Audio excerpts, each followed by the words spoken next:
Alright guys, ano pag-uusapan natin ngayon ay paano ba mag-clear ng search history sa Facebook as in yung talagang one click lang so lahat mai-erase na.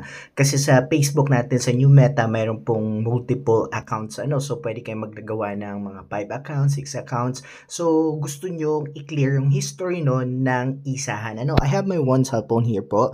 Ayun gamit ko, ipapakita ko po sa inyo, mag-i-screen record tayo at ipapakita ko sa inyo. So, ayan po, pasok po tayo dun sa ating pong Facebook account. I-clear natin yung search history ng ating pong Facebook account. So, pagpasok nyo, makikita nyo po dito yung, minsan, ang nakalagay dyan ay parang 3 line or ito pong profile na to. So, nandyan po sa taas po yan, sa my right side. So, i-click nyo po yun, then mapupunta po kayo dito. Click nyo dito yung inyo pong setting, find your setting. Ayan po, click nyo yun. And of course, makikita nyo yung see more account information. Account center po pala. Ayan, see more in account center. Ayan, pindutin nyo po yun. Makikita nyo po, meron po akong 3 accounts dito. Ayan po, na nakalink po. So, I'm using 3 accounts. So, ngayon, i-clear po natin yung history ng 3 accounts na yun. Or kung gusto nyo isa lang, pwede namang isa rin lang.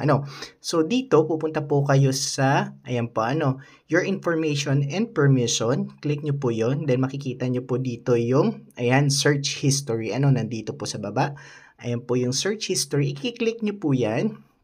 Ayan, makikita nyo po dito yung mga accounts. For example, these accounts po, gusto nyo lang i-clear yung search history niya. Pwede naman po, pag in-open niya, makikita nyo po lahat ng search history po niyan dito, So, yung search history ng Facebook po, yun po yung mga sinesearch natin sa Facebook, mga names, mga videos, mga locations. Ayan po, minsan kasi napakarami na po or minsan naman may nasi-search tayo na hindi dapat makita ng mga bata, especially yung po ng mga adults.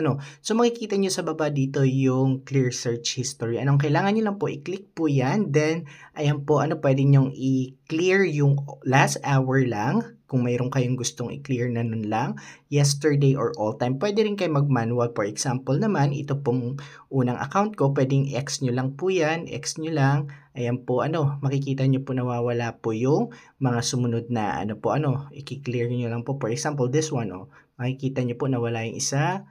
Ayan, mawawala po siya. So, kung gusto niyo ng all, ayan, i-click nyo lang yung clear all search, then pindutin yung all time, then clear all search po. Then makikita nyo po, wala na po yung search history dito, no more, and dito po, check nyo po yung ating pong, iba pang tutorial sa ating pong YouTube channel. Maraming salamat po.